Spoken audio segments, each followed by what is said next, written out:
This is Spinnaker3 back with another amazing Mojo showcase. So today we're going to be going over a bit of utility that's actually not listed anywhere in Mojo's actual abilities, but it adds a lot to his kit.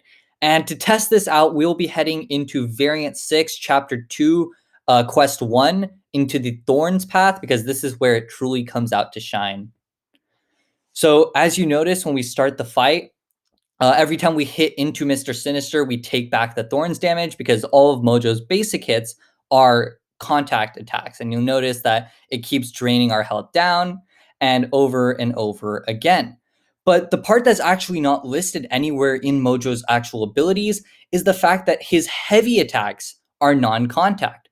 So if you notice in the next sequence, when we parry and then heavy, it's an energy beam that shoots out of that weird scorpion tail, and that energy attack has no contact with the opponent. So it actually gets around a lot of different passive damage in the game, including Thorns, as you see in this chapter.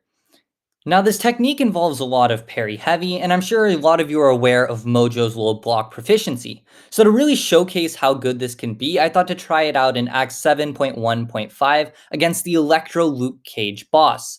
And so I have a few synergies here to help me. The first is with Guardian to give extra block proficiency, and the other most important one is with Modok, which actually allows Mojo to incinerate on his heavy attacks. And since we're doing a lot of heavy attacks, it helps to have the extra damage come in from the incinerate.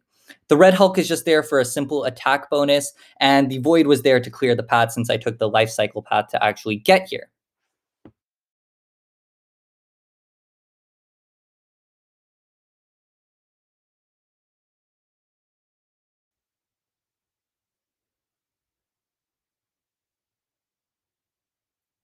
So starting off the fight, we begin with a heavy attack, and our goal right now is to manage our combo because this Electro Luke Cage does have an ability that makes us miss every 10 hits.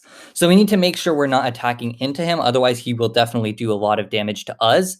And at the same time, we're trying to manage our own prompts so that we can turn his indestructible buffs into debuffs on or passive degens on him, and we can also place our own passive degen. So if you notice right there, I finished my special attack on the 10th hit, so the miss only triggered after, so I was able to actually get around that. If you notice, the key here is actually getting around the spacing of his special one and just launching our special twos, because our special twos are all projectile attacks. Now, you notice the reason that Mojo is so effective on this boss is because Electro's abilities cause damage on contact if you actually strike into him. So in order to do this fight, it's actually a little bit tricky because you want very specific counters who don't have contact attacks. And luckily, Mojo has a non-contact heavy attack that gets around Electro's passive damage. And Mojo's special 2 is all projectiles. The beams that shoot out of his hand and his tail, all projectiles, so they get around it.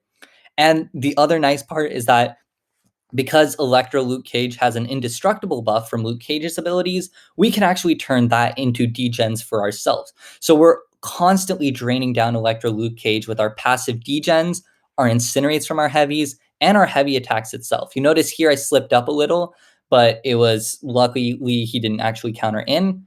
We need to be managing the combo counter so that we don't actually miss on 10 hits. So after that, the fight becomes pretty straightforward, so I'll stop narrating and I'll just showcase Mojo in the video.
And this fight is just about over, so I hope you enjoyed this Mojo showcase, and I think this bit of utility really adds to his kit because it allows him to counter nodes like Thorns, Psychic Thorns, and Electros. So if you enjoyed this, then make sure to leave a comment below stating what kind of Mojo content you'd like to see, and I'll catch you around.